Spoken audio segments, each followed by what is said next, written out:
Hello everyone, कैसे हैं आप सब। एक बार पुनः आप सभी का आपके अपने चैनल सी कोचिंग क्लासेस पर स्वागत है। सर उम्मीद है कि आप सब अच्छे होंगे और अच्छे से पढ़ाई कर रहे होंगे। बहुत सारे बच्चों का कमेंट है कि सर सबसे पहले ये बताइए कि क्या हमें हाफ ईयरली एग्जाम देना चाहिए या नहीं देना चाहिए। तो 9th 10th 11th 12th 4 class का हाफ ईयरली एग्जाम हो रहा है एमपी बोर्ड में और सभी बच्चे परेशान हैं। जैसे 10th और 12th वाले बच्चों का कमेंट रहता है कि सर इसका जो नंबर है एनुअल एग्जाम में तो ऐड नहीं होता है, तो हम ना दें तो भी चलेगा। क्योंकि आप लोगों को अब पता हो चुके हैं कि 30 नंबर का आपका क्या रहेगा, स्कूल के दम पे नंबर है और आपका 70 नंबर एनुअल एग्जाम, ठीक है ना। अर्थात 30 नंबर आपके टीचर देंगे। अब ये टीचर किस स्तर पर आपको 30 नंबर देते हैं। सबसे पहला होता है स्टूडेंट टीचर के साथ आपका व्यवहार। आप जितने भी दिन स्कूल जा रहे हैं उसमें आप टीचर के साथ किस प्रकार से व्यवहार करते हैं। दूसरा पॉइंट आता है स्कूल आप कितने दिन जाते हैं, स्कूल में प्रेजेंटेशन रहता है कि नहीं रहता है, स्कूल में सभी टीचरों के साथ सभी बच्चों के साथ आपका व्यवहार कैसा रहता है। और फिर चौथा नंबर में होता है पढ़ाई। पढ़ाई भी ध्यान दिया जाता है, क्योंकि यदि आप अच्छे स्टूडेंट हो, अच्छे पढ़ाई कर रहे हो।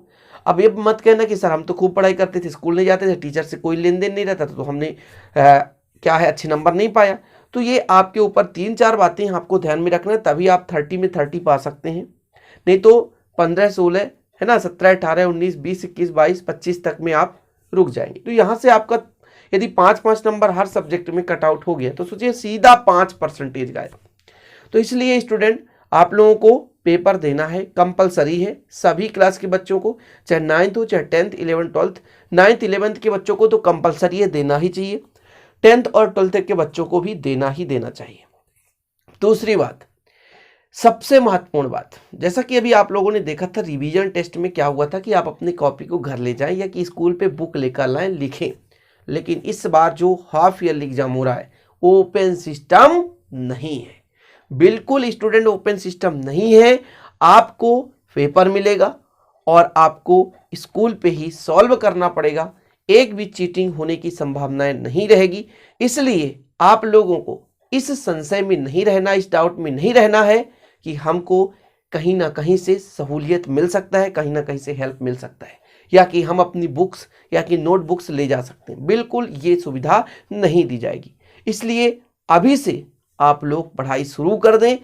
भले चाहे आपके पास 4 दिन है, आपने अभी तक नहीं पढ़ा है, लेकिन यदि आज से भी पढ़ना शुरू करते हैं, कहते हैं ना कि जब भी हमारे पास वक्त आए तभी से लग जाना चाहिए। कम से कम जो शुरू नहीं किया उससे तो बेहतर होंगे। तो ध्यान रखिएगा, आप बिल्कुल अभी से मेहनत करने में लग जाएं, क्योंकि हाफ ईयरली एग्जाम आपको ये बताता होगा कि हमने इस पूरे साल में क्या किया है। हाफ ईयरली एग्जाम आपकी समस्या सामने ये समस्या लाके खड़ा कर दिया कि हमने इतना एंजॉयमेंट क्यों किया है, साल भर से हमने क्यों नहीं पढ़ा। आज सबके मन में यही आता होगा कि काश एक क्वेश्चन पर डे हमने पढ़ा होता तो आज हमें ऐसी समस्याएं ना होती। जब हाफ ईयरली एग्जाम आता है तो मैंने देखा कई सारे बच्चों को हाफ ईयरली एग्जाम के कारण एकदम इस टाइम पे इतना पढ़ने लग गए हैं कि ऐसा लगता है जैसा कोई सोना चांदी हीरा मिलने वाला हो, इतना मेहनत करने लग गए हैं।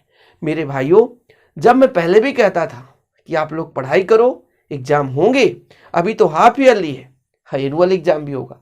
जैसा कि बिहार बोर्ड में 1 फरवरी से एनुअल एग्जाम होने वाला है, इसी प्रकार से एमपी बोर्ड में भी होगा, लेकिन थोड़ा सा देर से हो रहा है, क्योंकि दिसंबर में बिहार बोर्ड में एनुअल एग्जाम हो जाता था, 1 महीना लेट कर दिया गया तो फरवरी में हो रहा है ना, 13 महीने लेट है। इसी प्रकार से आपका मार्च में या फरवरी मार्च में होता था, इसलिए आपका अप्रैल मई में कर दिया गया है।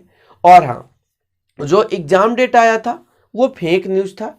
सॉरी चाहता हूँ, एक वीडियो मैंने भी बोल दिया था, क्योंकि मैंने बहुत सारे लोगों से कॉल करके पूछा था, टीचरों से, उन्होंने कहा था कि हाँ ये पेपर होने की सही संभावनाएं हैं, तो मैंने सोचा कि सही है, लेकिन ये फेक है। हो सकता है 1-2 दिन में आ जाए, लेकिन अभी आया नहीं है। तो स्टूडेंट आप लोगों को बेहतरीन ढंग से पढ़ाई करना है। हाफ ईयरली एक आपके लिए अपॉर्चुनिटी है, आपके लिए एक प्रकार से टेस्ट की भांति ये परीक्षा है। अब इस पर आपको बहुत गंभीरता पूर्वक टेंशन नहीं लेना है। ध्यान दीजिएगा, बहुत आप प्रेशर में मत पढ़िएगा, नहीं कि हम प्रेशर में पढ़े, अब हम ये नहीं कर पाए तो कुछ नहीं कर पाए, ऐसा नहीं है। आप यदि फेल भी हो जाते हैं तो ये जरूरी नहीं है प्यारे भाइयों कि आप एनुअल में भी फेल हो जाएंगे। क्यों? क्योंकि यदि आपने अभी तक नहीं पढ़ा, फिर भी आपके पास 1-1.5 महीने हैं, डेली 2-2 क्वेश्चन करोगे, 70-80 क्वेश्चन तैयार कर लोगे और 70-80 क्वेश्चन तैयार कर लोगे तो डेफिनेट है पास होने से तो कोई नहीं रोक सकता। ठीक है, तो आशा और उम्मीद है कि आप सब अभी से मेहनत करेंगे। और हाँ, जो आपका मेन चीजें मैं बताया हूं तो इस पर ध्यान रखना, बिल्कुल चीटिंग होने की संभावना नहीं है। हो सकता है किसी स्कूल में टीचर हेल्प कर दे, बात अलग है। वो बात अलग है कि किसी स्कूल में कोई टीचर हेल्प कर दे, चलो बच्चों आज कर लो, ऐसा नहीं पढ़े हो, लेकिन ऐसा होने वाला नहीं है। हाँ, एक और, प्राइवेट स्कूल वाले बच्चे हमेशा कमेंट करते हैं, कहते हैं कि सर क्या हम लोगों का हाफ ईयरली एग्जाम होगा? तो देखिए, गवर्नमेंट ने आदेश दे दिया है, शिक्षा विभाग ने आदेश दे दिया है कि प्राइवेट स्कूल के जो टीचर हैं, उनका जो संस्था है, वो अपने अनुसार हाफ ईयरली एग्जाम कंडक्ट करा सकते हैं और उनको कराना अनिवार्य होगा। चाहे आज कराएं, चाहे कल कराएं, 10 दिन लेट कराएं, लेकिन कराना पड़ेगा। ठीक है, अभी प्री बोर्ड का कोई एग्जाम डेट नहीं आया है। बच्चों का कमेंट भी रहता है कि सर क्या प्री बोर्ड का भी एग्जाम डेट आ गया है? नहीं, प्री बोर्ड का एग्जाम डेट अभी नहीं आया। तो यही छोटी मोटी जानकारियां थी। आशा और उम्मीद है वीडियो पसंद आई होगी। पसंद आए तो लाइक कर दीजिएगा और दोस्तों के साथ शेयर कर दीजिएगा। मिलते हैं अगले वीडियो में। जय हिंद, वंदे मातरम।